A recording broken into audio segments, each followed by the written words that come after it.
Hi students, welcome to your new class. ഇന്നത്തെ ക്ലാസ്സിൽ just ഒന്ന് നമ്മുടെ ഹിസ്റ്റോറിക്കൽ ഇവല്യൂഷൻ ഒബിയുടെ അത് സ്റ്റാർട്ട് ചെയ്തിരിക്കുന്ന കാര്യങ്ങളെക്കുറിച്ചൊക്കെയാണ്, എങ്ങനെയാണ് അതിൻ്റെ തുടക്കം എന്നുള്ള കാര്യങ്ങളെക്കുറിച്ചൊക്കെ ഇവിടെ പറഞ്ഞിരിക്കുന്നത്. നിങ്ങൾ ഓൾറെഡി മാനേജ്മെൻറ്റിൽ പഠിച്ചിട്ടുണ്ടായിരിക്കും. ഫസ്റ്റ് സെമിസ്റ്ററിൽ മാനേജ്മെൻറ്റിൽ ഇവല്യൂഷൻ പറയുന്നുണ്ടല്ലോ, ആ ഒരു ഇവല്യൂഷൻ്റെ ഭാഗത്താണ് ഈ ഒരു ഒബിയുടെ സ്റ്റാർട്ടിങ് എന്ന് പറയുന്നത്. അതായത് ഇൻഡസ്ട്രിയൽ റവല്യൂഷൻ തുടങ്ങിയ ഒരു കാലഘട്ടവും അതിനുശേഷം അവിടെ ഒരു ഓർഗനൈസേഷൻസ്, അവിടെ ഫാക്ടറികളൊക്കെ വൻതോതിൽ വന്നുകൊണ്ടിരിക്കുക, എങ്ങനെയൊക്കെ ഇതിനെ മാനേജ് ചെയ്യണം എന്നുള്ള കാര്യങ്ങൾ, അവിടെ നമ്മൾ മാനേജ് ചെയ്യുക പ്രധാനമായിട്ടും മെറ്റീരിയലും പീപ്പിളും ഇൻഫർമേഷനും, അങ്ങനെ ഒരുപാട് ലാർജ് ഡിസ്റ്റൻസ് നമുക്ക് അത് ക്രിയേറ്റ് ചെയ്യപ്പെടുന്ന ഒരു അവസ്ഥയാണ് പണ്ടുള്ള കാലത്തൊക്കെ ഉണ്ടായിരുന്നത്. അതിൻ്റെയൊക്കെ ഭാഗമായിട്ടാണ് മാനേജ്മെൻറ്റ് എന്നുള്ള ആ ഒരു വിഷയം അവിടെ കൂടുതൽ ശ്രദ്ധ കൊടുക്കാൻ പറ്റിയതും. ഇനി അതിലൂടെയാണ് മാക്സ് വെബറൊക്കെ ആ സമയത്ത് ഒബി അല്ലെങ്കിൽ ഓർഗനൈസേഷൻ സ്റ്റഡീസിനൊക്കെ കൂടുതൽ പ്രാധാന്യം കൊടുത്ത ഒരു സമയം എന്നൊക്കെ പറയുന്നത്. സയൻറ്റിഫിക് മാനേജ്മെൻറ്റ് വന്നത് ആ ഒരു സമയത്താണ്. ഒരു വ്യവസായ വിപ്ലവത്തിൻ്റെ സമയത്താണ് സയൻറ്റിഫിക്കായിട്ട് എങ്ങനെ കാര്യങ്ങൾ ചെയ്യണം, കൃത്യമായിട്ട് ഓരോ കാര്യം ചെയ്യാൻ, മോഷൻ സ്റ്റഡീസ്, ടൈം സ്റ്റഡീസ് എല്ലാം കണ്ടക്ട് ചെയ്ത് ആ ഒരു കാലഘട്ടത്തിലായിരുന്നു. അതേപോലെ തന്നെ ഡിഫറെൻ്റ് ആയിട്ടുള്ള കോമ്പൻസേഷൻ പാറ്റേൺ ഒക്കെ, piece rate system, wage system ഒക്കെ വരുമ്പോൾ നമ്മൾ പറഞ്ഞ ആ കാര്യങ്ങളൊക്കെ അതിൻ്റെ ഭാഗമായിട്ടാണ്. എങ്ങനെയാണ് കോമ്പൻസേറ്റ് ചെയ്യേണ്ടതെന്നുള്ള കാര്യങ്ങൾ. പിന്നെയാണ് FW ടൈലർ. അതിനുശേഷം കോംപ്ലക്സ് ആയിട്ടുള്ള ഓർഗനൈസേഷൻസ്, അതായത് ഓരോ എൻജിനീയേഴ്സും ഓരോ മെഷീനും കൊടുത്തു കഴിഞ്ഞാൽ ഓരോ ഇൻഡിവിജ്വൽസിനും എങ്ങനെയാണ് ഒരു മെഷീൻ പാർട്ടിന് തുല്യമായിട്ട് ഓരോ ഇൻഡിവിജ്വൽസിൻ്റെ വർക്കിനെ എങ്ങനെ കൺവേർട്ട് ചെയ്യാം. അങ്ങനെയൊക്കെ വന്ന സമയത്താണ് ഓരോ ടാസ്കിനെയും നമുക്ക് പല പല ഭാഗങ്ങളായി തിരിച്ച് സ്മോളസ്റ്റ് യൂണിറ്റുകളായിട്ട് കൊടുത്തു. അത് ഓരോരുത്തർക്കും ഏറ്റവും നല്ല രീതിയിൽ പെർഫോം ചെയ്യാൻ സാധിച്ചു അതിലൂടെ. അതിനുശേഷം ഈ എൻജിനീയേഴ്സൊക്കെ ഇതെല്ലാം അനലൈസ് ചെയ്ത് അവരെയൊക്കെ പഠിപ്പിച്ചു കൊടുത്തു. ഓരോ വർക്കേഴ്സിനും എങ്ങനെയാണ് വർക്കേഴ്സ് കൃത്യമായിട്ട് അവരുടെ സമയവും പ്രവർത്തികളൊക്കെ മാനേജ് ചെയ്യേണ്ടതെന്നുള്ള കാര്യങ്ങളൊക്കെ അവിടെ പറഞ്ഞു കൊടുത്തിട്ടുണ്ട്. അവിടെ ഈ ഒരു സ്റ്റഡിയിലൂടെ ടൈലർ സമർത്ഥിക്കുന്ന ഒരു കാര്യം എന്ന് പറയുന്നത് സയൻസിൻ്റെ ഇൻവോൾവ്മെൻ്റ് ആണ്. ഓരോ എലമെൻറ്റും വർക്കും അവരുടെ ബിഹേവിയറൽ ആൾട്ടർനേറ്റീവ്സും അതിനെക്കുറിച്ചൊക്കെ ഡീപ്പായിട്ട് തന്നെ സ്റ്റഡി ചെയ്തു. Taylor look the interaction of human characteristics, ഓരോ വ്യക്തികളെ പഠിക്കാൻ ശ്രമിക്കുക, അവരുടെ സോഷ്യൽ എൻവയോൺമെൻറ്റ്, അവർക്ക് കൊടുത്തിരിക്കുന്ന ടാസ്ക്, ഫിസിക്കൽ എൻവയോൺമെൻറ്റ് എങ്ങനെയാണ്, കപ്പാസിറ്റി, സ്പീഡ്, ഡ്യൂറബിലിറ്റി, കോസ്റ്റ് എന്നുള്ള ഒരുപാട് കാര്യങ്ങളെക്കുറിച്ചാണ് ഇവിടെ നമ്മൾ സ്റ്റഡി ചെയ്തിരിക്കുന്നത്. അപ്പോൾ ആ തരത്തിലുള്ള മാറ്റങ്ങൾ ഏതൊക്കെ Taylor attempted to make look interaction of human characteristics, social environment, task, physical environment, capacity, speed, ഈ കാര്യങ്ങളൊക്കെ എത്രത്തോളം ഒരു ഓർഗനൈസേഷൻ്റെ ഗോളുമായി റിലേറ്റ് ചെയ്തിരിക്കുന്നു എന്നുള്ള കാര്യങ്ങളെക്കുറിച്ചൊക്കെയാണ് അവർ സ്റ്റഡി ചെയ്തിട്ടുണ്ടായിരുന്നത്. ആ ഒരു റിസൾട്ട് പ്രൊഫൗണ്ടഡ് ആയിരുന്നു. Productivity under Taylorism went up dramatically. വളരെ യാദൃച്ഛികമായ രീതിയിൽ തന്നെ നല്ലൊരു വിജയം കൈവരിച്ചൊരു മേഖല തന്നെയായിരുന്നു സയൻറ്റിഫിക് സ്റ്റഡിയുടെ ഇൻട്രൊഡക്ഷനൊക്കെ. പിന്നെയാണ് ഹാവ്തോൺ സ്റ്റഡീസ് കണ്ടക്ട് ചെയ്തത്. അത് ഫസ്റ്റ് വേൾഡ് വാറിന് ശേഷമായിരുന്നു. അതിൽ മെയിനായിട്ട് ഫോക്കസ് ചെയ്തിരിക്കുന്നത് ഈ ഒബിനെ നമ്മൾ ഷിഫ്റ്റ് ചെയ്തിരിക്കുന്ന അനാലിസിസ് ഓഫ് ഹ്യൂമൻ റിസോഴ്സസ്, എങ്ങനെയാണ് ഹ്യൂമൻ ഫാക്ടേഴ്സും സൈക്കോളജിയും ഓർഗനൈസേഷനുമായി ബന്ധപ്പെട്ട് വരുന്ന അതിൻ്റെ സൈക്കോളജി ട്രാൻസ്ഫോർമേഷൻ എങ്ങനെയാണ് നല്ലൊരു മാറ്റം കൊണ്ടുവരാൻ സാധിക്കുന്നത് എങ്ങനെയെന്നൊക്കെ ഈ ഹാവത്തോൺ എഫക്റ്റിലൂടെയാണ് പഠിച്ചത്. Without the insight gain from the Hawthorne studies ഇല്ല എന്നുണ്ടായിരുന്നെങ്കിൽ ഒരിക്കലും ഒബി ഇത്രത്തോളം എമേർജ് ചെയ്യുന്ന ഒരു ഡിസിപ്ലിനായി മാറില്ലായിരുന്നു. ആ ഒരു ഫസ്റ്റ് ഹാവത്തോൺ സ്റ്റഡി എക്സാമിൻ ചെയ്തത് ഒരു ലൈറ്റിംഗ് റൂമിൽ വെച്ചുകൊണ്ട് എങ്ങനെ എൻ്റെ പ്രൊഡക്ടിവിറ്റീനെ കൂട്ടാൻ പറ്റും എന്നുള്ള കാര്യങ്ങളായിരുന്നു. രണ്ടാമത് വീണ്ടും ഒരു സ്റ്റഡി കണ്ടക്ട് ചെയ്തു. അതൊരു റിലേ അസംബ്ലി റൂമായിരുന്നു. അവിടെ എക്സാമിൻ ചെയ്തതെന്ന് വെച്ചാൽ റിലേഷൻഷിപ്പിനെ കുറിച്ചുള്ളൊരു കാര്യങ്ങളായിരുന്നു. എങ്ങനെയാണ് നമ്മൾ വർക്ക് പ്ലേസിൽ ഒരു ഹെവി വർക്ക് ചെയ്തതിന് ശേഷം ഒരാൾക്ക് അനുവദിച്ചു കൊടുക്കുന്ന റെസ്റ്റിംഗ് ടൈം, നമ്മുടെ ഫാറ്റിഗ്, പ്രൊഡക്ടിവിറ്റി. അതിൻ്റെ മേജർ കൺക്ലൂഷൻ എന്ന് പറയുന്ന ഈ സ്റ്റഡീസ് എല്ലാം വർക്കേഴ്സ് റിയാക്ട് ചെയ്തത് വളരെ പോസിറ്റീവായിട്ടായിരുന്നു. കാരണം മാനേജ്മെൻറ്റ് അവരെ കെയർ ചെയ്യുന്നുണ്ട് എന്ന തോന്നൽ തന്നെയായിരുന്നു അത്തരം പോസിറ്റീവായിട്ടുള്ള ഒരു അപ്രോച്ചിലേക്ക് നീങ്ങാനുള്ള കാരണം. അപ്പോൾ Hawthorne effect is the tendency of people to behave differently when they receive attention. അതായത് നമ്മൾ ഓരോരുത്തർക്കും കൊടുക്കുന്ന, ഓരോരുത്തരും എത്രത്തോളം ശ്രദ്ധിക്കുന്നുണ്ടോ അതിനനുസരിച്ചുള്ള ഒരു റിസൾട്ടായിരിക്കും നമുക്ക് ഇങ്ങോട്ട് കിട്ടുക എന്നത് ഈ ഒരു ഹാവത്തോൺ സ്റ്റഡിയിലൂടെ നമുക്ക് കിട്ടിയെന്നുള്ളതാണ് ഇതിൻ്റെ പ്രത്യേകത. ഓരോ വ്യക്തികൾക്കും നമ്മൾ എത്രത്തോളം ഇമ്പോർട്ടൻസ് അല്ലെങ്കിൽ കെയറിങ് കൊടുക്കുന്നു അതിനനുസരിച്ചുള്ള റിസൾട്ട് നമുക്ക് ജനറേറ്റ് ചെയ്യാൻ പറ്റുന്നു. They respond to the demands of the situation. ആ ഒരു സിറ്റുവേഷൻ അനുസരിച്ച് അവർ റെസ്പോണ്ട് ചെയ്യുന്നുണ്ട് തീർച്ചയായിട്ടും തന്നെ പറയുന്നു. അപ്പോൾ ഈ ഒരു ഹൗത്തോൺ സ്റ്റഡീസിൽ അതാ പുതിയതായിട്ടൊരു കൺക്ലൂഷനിലേക്ക് നയിച്ചത് എന്താണെന്ന് വെച്ച് കഴിഞ്ഞാൽ effective communication with workers is critical to managerial success. ഒരു മാനേജ്മെൻറ്റിൻ്റെ സക്സസ് എന്ന് പറയുന്നത് തീർച്ചയായിട്ടും വളരെ ഫലപ്രദമായ രീതിയിലുള്ള ഒരു കമ്മ്യൂണിക്കേഷൻ അവരെ വർക്കേഴ്സുമായിട്ട് ഉണ്ടാവുക എന്നുള്ളതിലേക്കാണ് ഇത് ലീഡ് ചെയ്തത്. അപ്പോൾ തീർച്ചയായിട്ടും മനസ്സിൽ നമ്മൾ ശ്രദ്ധ കൊടുക്കേണ്ട ഒരു കാര്യം എന്ന് പറയുന്നത് ഈ ഒരു studies frequently been criticised for lacking in scientific figure. ഒരു ശാസ്ത്രീയമായിട്ടുള്ള ഒരു വശങ്ങളൊന്നും ഇതിനില്ലെങ്കിലും അവിടെ സ്റ്റഡി ചെയ്തത് കണ്ടെത്തിയ കുറച്ച് കാര്യങ്ങൾ മാത്രമാണ് അതിൽ പറയുന്നത്. അപ്പോൾ നമ്മുടെ ആ ഒരു ഇൻഡസ്ട്രിയൽ റെവല്യൂഷനും ഫസ്റ്റ് വേൾഡ് വാറും അതിനുശേഷം വന്നാണ് ഹ്യൂമൻ റിലേഷൻ മൂവ്മെൻറ്റ് എന്ന് പറഞ്ഞിട്ട്. ഇവിടെ നമ്മൾ ഓൾറെഡി പഠിച്ച കുറച്ച് കാര്യങ്ങളാണ്. അതായത് ഡൗഗ്ലസ് മാഗ്രിഗറിൻ്റെ എക്സ് തിയറിയും വൈ തിയറിയും. അതിൽ എക്സ് തിയറി എന്ന് പറയുമ്പോൾ somewhat Stern and pessimistic traditional assumption about worker capability. നമ്മൾ എക്സ് തിയറിയിൽ പറഞ്ഞിരിക്കുന്നത് എന്താ, പഴയ കാലത്തെ കുറേ ചിന്താഗതികളും ഒരാളുടെ കീഴിൽ തന്നെ അയാൾ പറയുന്നത് കേട്ട് ജോലി ചെയ്യുന്നൊരവസ്ഥയും ഒക്കെയാണ് ട്രഡീഷണൽ ആയിട്ടുള്ള കാര്യങ്ങൾ കണ്ടിന്യൂ ചെയ്തു പോകുന്നതാണ് എക്സ് തിയറി പറയാം. വൈ തിയറി എന്ന് പറയുമ്പം അവിടെ കൂടുതൽ നമ്മൾ ഓപ്റ്റിമിസ്റ്റിക് ആണ്, സെറ്റ് ഓഫ് അസംഷൻസ് ഉണ്ട്, വളരെ പോസിറ്റീവായിട്ട് മുന്നോട്ട് പോകുന്നൊരു തിയറിയാണ് വൈ തിയറി എന്ന് പറയുന്നത്. അപ്പോൾ ഹ്യൂമൻ റിലേഷൻ മൂവ്മെൻറ്റ് മെയിനായിട്ട് ഫോക്കസ് ചെയ്തിരിക്കുന്നത് ടീം, എന്താണ് ഒരു ടീം, എങ്ങനെ മോട്ടിവേറ്റ് ചെയ്യാം, ആക്ച്വലൈസേഷൻ ഓഫ് ഗോൾസ് എങ്ങനെയാണ് ഇൻഡിവിജ്വൽസിൻ്റെയും ഓർഗനൈസേഷനുള്ളിലുള്ള കാര്യങ്ങൾ, ഇതിനെക്കുറിച്ചൊക്കെയാണ് കൂടുതലായിട്ട് ഇവിടെ സ്റ്റഡി ചെയ്യപ്പെട്ടത്. സെക്കൻഡ് വേൾഡ് വാറും കൂടി കഴിഞ്ഞപ്പോഴേക്കും വീണ്ടും ഈ ഫീൽഡിൽ കുറേ മാറ്റങ്ങൾ കൊണ്ടുവന്നു. പുതിയ പുതിയ ഇൻവെൻഷൻസൊക്കെ നടന്നു ലോജിസ്റ്റിക്സും ഓപ്പറേഷൻസിലൊക്കെ. 1960s 70s ഒക്കെ ആയപ്പോഴാണ് വൻ തൊഴിലുള്ള മാറ്റങ്ങൾ. Strongly influenced by social psychology എന്ന് പറയുന്ന ആ ഒരു പാറ്റേൺ വളരെ ഇമ്പോർട്ടൻസ് കൊടുത്തൊരു കാലഘട്ടമായിരുന്നു ക്വാണ്ടിറ്റേറ്റീവ് റിസർച്ചിനൊക്കെ.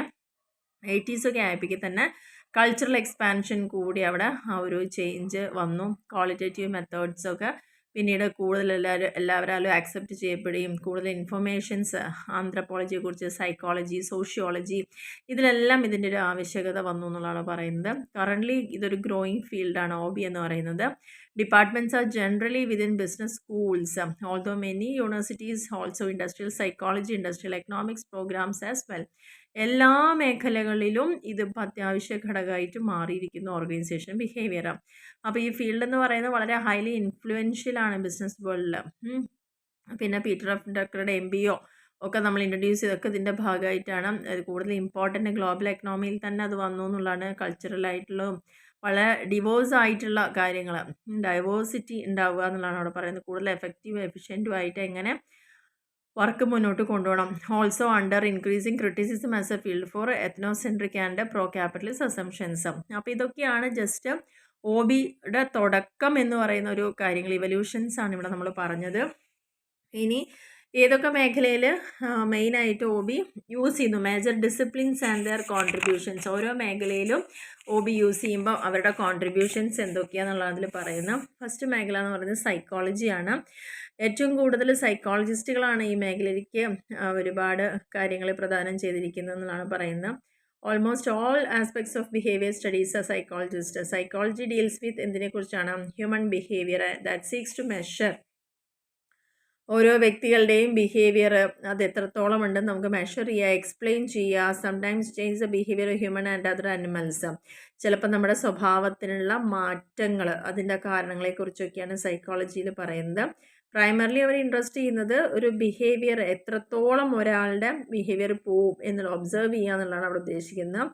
എൻവയോൺമെൻറ്റൽ ഫാക്ടേഴ്സും സിറ്റുവേഷണൽ ഫാക്ടേഴ്സും പേഴ്സണൽ ഫാക്ടേഴ്സും ഒക്കെ വെച്ചുകൊണ്ട് ഇത്രത്തോളമാണ് ഇത് പോകുന്നത്. Those who have contributed and continue to add the knowledge of OB learning theorist.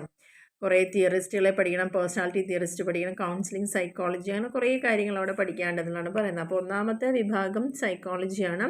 Psychologist എപ്പോഴും എൻഗേജ് ചെയ്യുന്നത് ഹ്യൂമൻ മൈൻഡും ബിഹേവിയറിനും അനലൈസ് ചെയ്തുകൊണ്ടിരിക്കാനുള്ളൊരു വർക്കാണ്.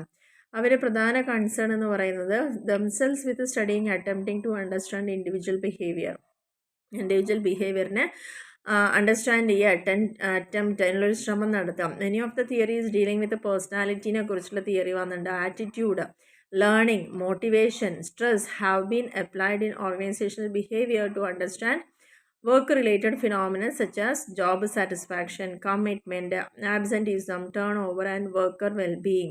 ഇതെല്ലാം അതുമായിട്ട് റിലേറ്റഡ് ആണ്. സൈക്കോളജി എന്ന് പറയുമ്പോൾ ഓരോ വ്യക്തിയുടെയും പല തരത്തിലുള്ള ഘടകങ്ങൾ, ആറ്റിറ്റ്യൂഡ് ആയിക്കോട്ടെ, പേഴ്സണാലിറ്റി ഫാക്ടർ ആയിക്കോട്ടെ, അവരുടെ ഇൻട്രസ്റ്റ് ആയിക്കോട്ടെ, ലേണിംഗ് കപ്പാസിറ്റി, മോട്ടിവേഷൻ, സ്ട്രെസ്സ്, ഇതെല്ലാം അവരുടെ വർക്ക് പ്ലേസിൽ പലതരത്തിലുള്ള റിഫ്ലക്ഷൻസ് കൊണ്ടുവരുന്നത്. കാരണം അവരുടെ ജോബ് സാറ്റിസ്ഫാക്ഷൻ, ജോലിയുള്ളവരുടെ കമ്മിറ്റ്മെൻറ്റ്, അതേപോലെ ഇടയ്ക്കിടയ്ക്ക് ലീവ് ആവുന്നൊരു സ്വഭാവം ഉണ്ടെങ്കിൽ, അല്ലെങ്കിൽ ജോലികളിലൊന്നും ഉറച്ചു നിൽക്കായ്മ, അല്ലെങ്കിൽ വർക്കേഴ്സിൻ്റെതായ നല്ല കുറേ കാര്യങ്ങൾ, ഇതെല്ലാം അവിടെ ഈ ഒരു OBയുടെ ഇൻട്രൊഡക്ഷൻ നമ്മൾ നല്ല രീതിയിൽ കൊണ്ടുവരാന്ന് വെച്ചാൽ നല്ലൊരു ഔട്ട്പുട്ട് നമുക്ക് അവിടെ കൊണ്ടുവരാൻ സാധിക്കും എന്നുള്ളതാണ് പറയുന്നത്.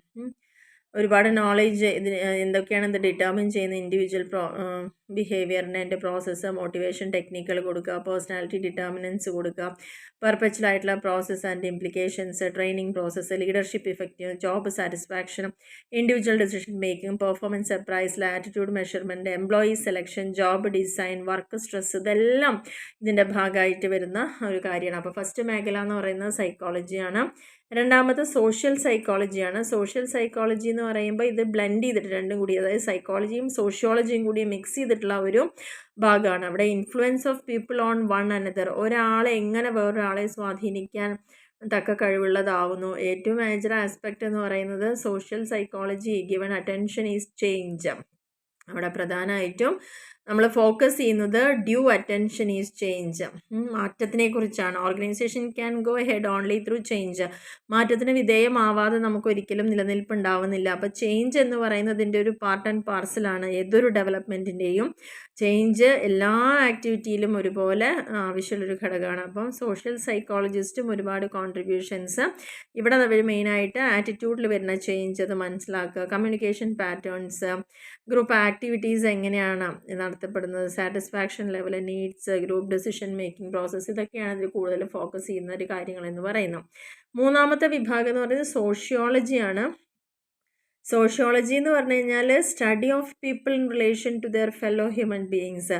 ഒരു മനുഷ്യൻ വേറൊരു മനുഷ്യനോട് ഉള്ള റിലേഷൻഷിപ്പിനെ കുറിച്ച് സ്റ്റഡി ചെയ്യുന്ന സോഷ്യോളജി എന്ന് പറയുന്ന ഒരു ഓർഗനൈസേഷൻ എന്ന് പറയുമ്പോൾ നമുക്കറിയാം, ഒരു വ്യക്തിയല്ല, ഒരുപാട് ആളുകൾ ചേരുന്ന ഒരു ഗ്രൂപ്പാണ്. അവിടെ ഗ്രൂപ്പ് ഓഫ് പീപ്പിളാണ് ആ ഒരു ഓർഗനൈസേഷൻ്റെ സക്സസ്സിന് വേണ്ടിയിട്ട് അവിടെ വർക്ക് ചെയ്യപ്പെടുന്നത്.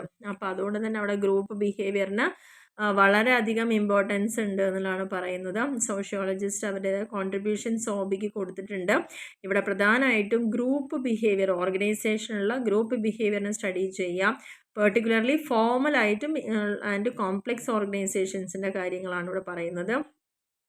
Group dynamics, organization technology, bureaucracy, communication, power, conflict, inter group behaviour, അതൊക്കെയാണ് ഇവിടെ കൂടുതലായിട്ട് ഫോക്കസ് ചെയ്തിരിക്കുന്നത്.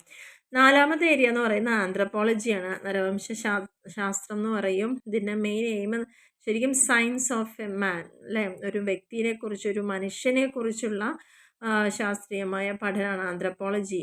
Study of human kind from it's beginnings millions of years ago the present day. ഇന്നാണ് മനുഷ്യൻ ഇവിടെ ഉടലെടുത്തതിന് ശേഷം ഇന്ന് വരെ എത്തി നിൽക്കുന്ന ആ ഒരു കാലഘട്ടത്തിനെ കുറിച്ചൊരു സ്റ്റഡിയാണ് ചെയ്യുന്നത്. സൊസൈറ്റീസ് ഉണ്ടായതും അതേപോലെ അവരുടെ മനോഭാവം, അവരുടെ ആറ്റിറ്റ്യൂഡ്, ഈ ഒരു ഡിസിപ്ലിൻ്റെ ഹെൽപ്പോട് കൂടിയിട്ടാണ് നമുക്ക് ഒരുപാട് ഫണ്ടമെൻ്റൽ വാല്യൂസും ഡിഫറൻസുകളും ആറ്റിറ്റ്യൂഡും ബിഹേവിയറും ഒക്കെ ജനങ്ങളുടെ ഇടയിലുള്ള അവരെ കൂടപ്പിറപ്പിനെ പോലെ നിൽക്കുന്ന പല സ്വഭാവങ്ങളും നമുക്ക് ഐഡൻറ്റിഫൈ ചെയ്യാനൊക്കെ സാധിച്ചത്. ഇതിൻ്റെ മെയിൻ എയിം എന്ന് പറയുന്നത് കൂടുതൽ ബെറ്റർ അണ്ടർസ്റ്റാൻഡിങ് ഉണ്ടാവുക റിലേഷൻഷിപ്പിൽ എന്നുള്ളതാണ് പറയുന്നത്. ഒരു എൻവയോൺമെൻറ്റ്, അവൻ വർക്ക് ചെയ്യുന്ന ഒരു പരിതസ്ഥിതിയുമായിട്ട് എങ്ങനെ ഒരു മനുഷ്യന് ഒത്തുപോകുന്നു. The world is laboratory of anthropologist എന്നുള്ളതാണ് പറയുന്നത്. Human beings must be studied the natural habitat. Understanding the importance of studying man in natural settings over time enables one to grasp the range of anthropology. ഇവിടെ contribution എന്ന് പറയുന്ന comparative values ആണ്, comparative attitude, cross cultural analysis between among the employees, ഇതൊക്കെയാണ് anthropology എന്ന് വരുന്ന contribution. അപ്പോൾ psychology, psychology, social psychology, sociology നോക്കി, anthropology നോക്കി. ഇനി പൊളിറ്റിക്കൽ സയൻസിലാണ് പറയുന്നത്. പൊളിറ്റിക്കൽ സയൻസിലെന്ന് പറയുമ്പം അവിടെ രാഷ്ട്രീയപരമായിട്ടുള്ള കാര്യങ്ങൾ, ഇവിടെ നമ്മൾ ബിഹേവിയർ ചെയ്യുന്നത് ഗ്രൂപ്പ്സും വിതിനെ പൊളിറ്റിക്കൽ എൻവയോൺമെൻറ്റ്, ഓരോ രാജ്യത്തും ഓരോ സ്ഥലങ്ങളിലും പ്രിവെയിൽ ചെയ്യുന്ന പൊളിറ്റിക്കൽ എൻവയോൺമെൻറ്റിൽ നിന്ന് എന്തൊക്കെയാണ് ഇതെല്ലാം ഓർഗനൈസേഷന് നമുക്ക് കിട്ടുക റിമാർക്കബിൾ ആയിട്ടുള്ള കാര്യങ്ങൾ. പൊളിറ്റിക്കൽ സയൻസ് എന്ന് പറഞ്ഞാൽ അവിടെ behaviour of individuals and groups within political environment. ഒരു പൊളിറ്റിക്കൽ എൻവയോൺമെൻറ്റിലേക്ക് വരുമ്പോൾ ഒരു ഗ്രൂപ്പ് ഓഫ് ഇൻഡിവിജ്വൽസിൻ്റെ ബിഹേവിയറിനെ കുറിച്ചാണ് പറയുന്നത്. അവിടെ അവർ പ്രധാനമായിട്ടും കൊടുത്തിരിക്കുന്ന കോൺഫ്ലിക്റ്റുകൾ, അലോക്കേഷൻ, അധികാരം എങ്ങനെയാണ് അലോക്കേറ്റ് ചെയ്യേണ്ടത്, how people manipulate power to satisfy, സ്വന്തം താല്പര്യങ്ങൾക്ക് വേണ്ടിയിട്ട് നിയമത്തിനെ നമ്മൾ മാനിപ്പുലേറ്റ് ചെയ്യുക, അതൊക്കെയാണ് പൊളിറ്റിക്സിൽ പറയുന്ന കാര്യങ്ങൾ. അപ്പോൾ അവിടെ നമ്മൾ കൂടുതലായിട്ട് എംപ്ലോയീസിന് study, executives micro as well as macro ലെവലിലൊക്കെയാണ് കൂടുതൽ നോളേജുകൾ. മാൽ പ്രാക്ടീസസിനൊക്കെ ചാൻസ് കൂടുതലാണ്, കോalition ഫോർമേഷനൊക്കെ ചാൻസ് അവിടെ കൂടുതലാണ്. ഇനി എക്കണോമിക്സ് ആണ് അടുത്തൊരു മേഖല എന്ന് പറയുന്നത്. എക്കണോമിക്സിൽ OB വളരെ ഒരു ഗ്രേറ്റ് എക്സ്റ്റെൻറ്റ് വരെ തന്നെ ഡിസൈൻ ചെയ്ത് എക്കണോമിക്സിൽ പ്രധാനമായിട്ടും അസിസ്റ്റ് ചെയ്യുന്നത് students of understanding how competition four scarce resources. ഓരോ ബിസിനസ്സിനും അതിന് മെറ്റീരിയൽസ് ആവശ്യമാണ്, റിസോഴ്സ് ആവശ്യമാണ്. അത് എത്രത്തോളം സ്കെയർസ് റിസോഴ്സ് ഉണ്ടോ അതെങ്ങനെ, അതിനുള്ള കോമ്പറ്റീഷൻ ലെവൽ എങ്ങനെയാണ്, ഓർഗനൈസേഷൻ തമ്മിലുള്ള കോമ്പറ്റീഷൻ, കമ്മിറ്റ്മെൻറ്റ്, എഫിഷ്യൻസി, പ്രൊഡക്ടിവിറ്റിയോടൊക്കെയുള്ള ഓരോ ഫേമിൻ്റെയും കമ്മിറ്റ്മെൻറ്റ് എങ്ങനെയാണ് എന്നുള്ള കാര്യങ്ങളൊക്കെയാണ് ഇവിടെ പറഞ്ഞിരിക്കുന്നത്. നെക്സ്റ്റ് വന്ന മേഖല ഇൻഡസ്ട്രിയൽ എഞ്ചിനീയറിംഗ് ആണ്. എഞ്ചിനീയറിംഗ് ആണ് അവിടെ. മാൻ മെഷീൻ റിലേഷൻഷിപ്പിനെയാണ് അവിടെ കാണിക്കുന്നത്. Time and motion study, work measure ചെയ്യുക, വർക്ക് ഫ്ലോ അനാലിസിസ് നടത്തുക, ജോബ് ഡിസൈൻ, കോമ്പൻസേഷൻ മാനേജ്മെൻറ്റ്, ഇതെല്ലാം OBയുടെ ഒരു കോൺട്രിബ്യൂഷൻസ് ആണ്. പിന്നെ മെഡിസിനൽ ഫീൽഡിൽ വന്നിട്ടുണ്ട്. അവിടെ വരുന്നത് related stress, tension, depression, common to both area of medicine and OB. പിന്നെ സിമാൻറ്റിക് ആണ്. സിമാൻറ്റിക് എന്ന് പറഞ്ഞു കഴിഞ്ഞാൽ study of communication within the organisation.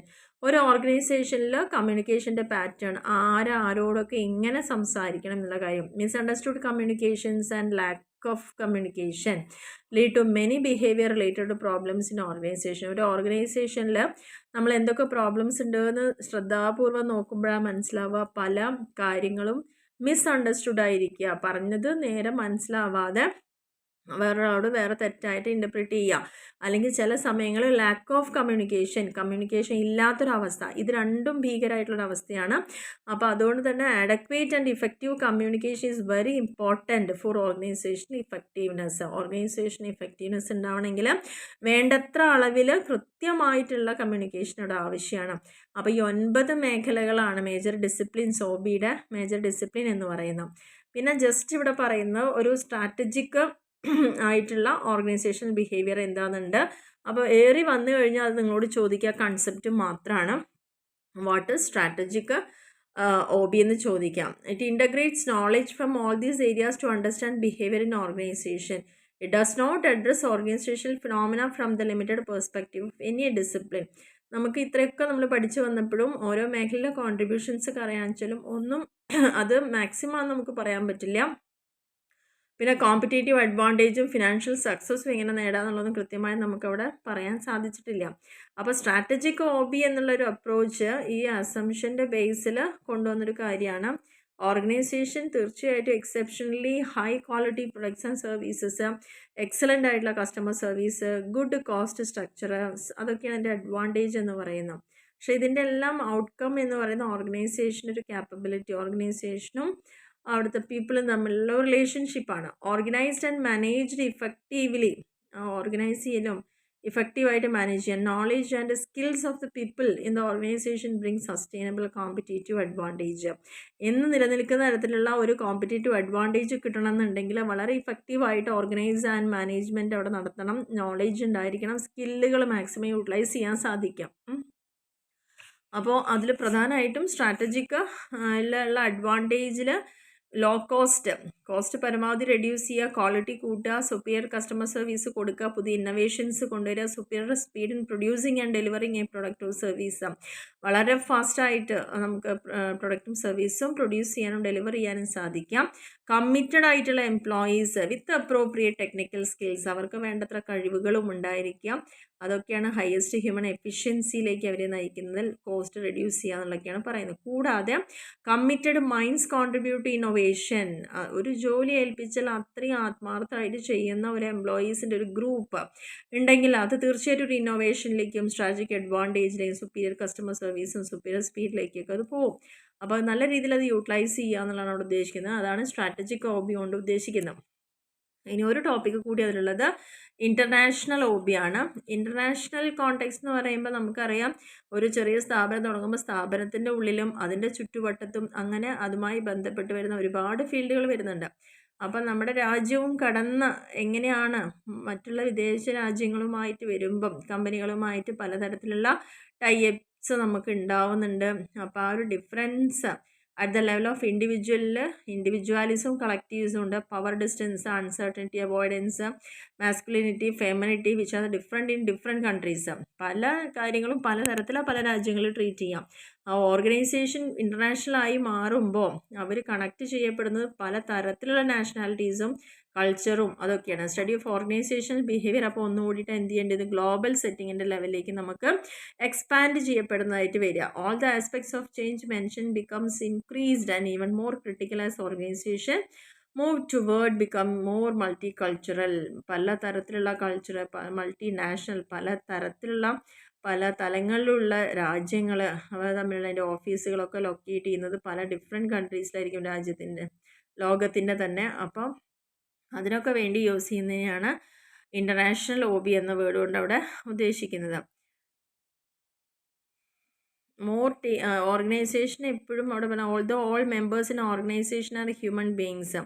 നമ്മളിപ്പം എത്ര രാജ്യങ്ങളും എത്ര കൾച്ചറും ക്രോസ് കൾച്ചറും അല്ലെങ്കിൽ ആണ് പെണ്ണെന്നുള്ള വ്യത്യാസം, എഡ്യൂക്കേഷൻ, സ്കില്ല്, ആറ്റിറ്റ്യൂഡ് അങ്ങനെ ആയിട്ട് ബന്ധപ്പെട്ട് എത്രത്തോളം നമ്മൾ വർക്ക് ചെയ്യുന്നുണ്ടോ ഓരോ ഇൻഡിവിജ്വലും ബേസിക്കലി എന്താണ് എല്ലാ ഓർഗനൈസേഷനിലും അവിടെ വർക്ക് ചെയ്യുന്ന ഹ്യൂമൻ ബീയിങ്സ് ആണ്. Individuals working with different cultures. എവിടെ വർക്ക് ചെയ്യുമ്പോഴും അവിടുത്തെ കൾച്ചറും നാഷണാലിറ്റിയും എക്സ്പീരിയൻസ് ഡിവേഴ്സും ഡിഫിക്കൽട്ടീസ് ഒക്കെ cannot be assumed as similar to those individual working in the homogeneous settings. ഇന്ത്യയിൽ ജോലി ചെയ്തുകൊണ്ടിരിക്കുന്ന ഒരാൾക്ക് അതേ ജോലി ഒരു ഫോറിൻ കൺട്രിയിൽ കൊടുക്കുമ്പോൾ ഇത്തരത്തിലുള്ള പല വ്യത്യാസങ്ങളും അവർക്ക് ഫീൽ ചെയ്യും എന്നുള്ളതാണ് ഇവിടെ പറയുന്നത്. അപ്പോൾ ആ ഒരു ലെവലിൽ as organization become more team oriented ആയിരിക്കണം. To cope up with the need to be flexible. നമ്മൾ എന്ത് ചെയ്യണം, എപ്പോഴും ഫ്ലെക്സിബിളായി മാറുക. ചില കാര്യങ്ങളിൽ ചില വിട്ടുവീഴ്ചകളും ചില മാറ്റങ്ങൾ കൊണ്ടുവരാനുള്ളൊരു മനോഭാവം. Responsive to volatile business environment change ആവുന്നതിനനുസരിച്ചുള്ള മാറ്റം നമ്മളിലും ഉണ്ടാവണം. Team research is becoming more critical international OBയിലേക്ക് വരുമ്പം ഏറ്റവും കൂടുതൽ ഇമ്പോർട്ടൻസ് കൊടുക്കുന്നത് എന്തിനാണ്, ടീം റിസർച്ചിനാണെന്നുള്ളതാണ് പറയുന്നത്. അതുകൊണ്ട് തന്നെ മാനേജേഴ്സ് ഇപ്പോഴും വളരെ സെൻസിറ്റീവ് ആയിരിക്കണം കൾച്ചറൽ ഡിഫറൻസും അക്രോസ് ഡിഫറെൻറ്റ് കൺട്രീസുമായിട്ട് അവരുടെ ആ ഗോൾ അച്ചീവ് ചെയ്യുന്ന കാര്യത്തിൽ. അപ്പോൾ ഒരുപാട് ആസ്പെക്ട്സ് ഡിഫറൻഷ്യേറ്റ് ചെയ്യുന്നുണ്ട് പല ജനങ്ങളുടെയും പെർസെപ്ഷൻസ്, കാഴ്ചപ്പാടുകൾ, റിലേഷൻ എൻവയോൺമെൻറ്റുമായിട്ട്, ടൈം ഡയമെൻഷൻ, അതേപോലെ തന്നെ importance attached to public and private സ്പേസുമായിട്ടുള്ള ആ ഒരു ഇമ്പോർട്ടൻസ്, അങ്ങനെ പലതരത്തിലുള്ള ഡിഫറൻസുകൾ നമുക്ക് തീർച്ചയായിട്ടും അവിടെ ഫീൽ ചെയ്യേണ്ടി വരും. അപ്പോൾ അതിനെല്ലാം ഒരേപോലെ നമുക്ക് കൊണ്ട് നടത്താൻ സാധിക്കുക. Although culture acts as a potential barrier to ഗ്ലോബലൈസേഷൻ്റെ ഒരു ബാരിയർ എന്ന് പറയുന്നത് കൾച്ചർ തന്നെയാണ്. ഓവർകം ത്രൂ കൃത്യമായിട്ട് കെയർഫുള്ളായിട്ട് സെലക്ട് ചെയ്യുക ഏത് രാജ്യങ്ങളുമായിട്ട് നമുക്ക് ചേരാൻ പറ്റുള്ളൂ. ട്രെയിനിങ്ങും അസിസ്റ്റൻസും എംപ്ലോയീസിന് എങ്ങനെ കൊടുക്കണം, manager leadership and process influence ചെയ്യേണ്ടത് മറ്റുള്ള ആളുകളെ എങ്ങനെയാണ്, efforts towards the achievement of specific goals achieve ചെയ്യാൻ എന്ത് ചെയ്യണം. അപ്പോൾ there are many factors that influence the way which managers lead their employees. അപ്പോൾ പലതരത്തിലുള്ള ഫാക്ടേഴ്സ് കൺസിഡർ ചെയ്തുകൊണ്ടാണ് മാനേജേഴ്സ് അവരുടെ എംപ്ലോയീസിനെ മുന്നോട്ട് കൊണ്ടുപോകുന്നത്. അപ്പോൾ ആ ഒരു ഫാക്ടേഴ്സ് എന്ന് പറഞ്ഞാൽ അവരുടെ പേഴ്സണൽ വാല്യൂസ് തന്നെയാണ്. ഇൻ്റർപേഴ്സണൽ സ്കില്ലുകളും ബാക്ക്ഗ്രൗണ്ടും ഡിസിഷൻ മേക്കിംഗ് സ്കില്ലും ഒക്കെയാണ് അവിടെ കാണപ്പെടുന്നത് ഒരു മാനേജറുടെ. Finally the perception and organizational change and the rate of change in different regions and Nations.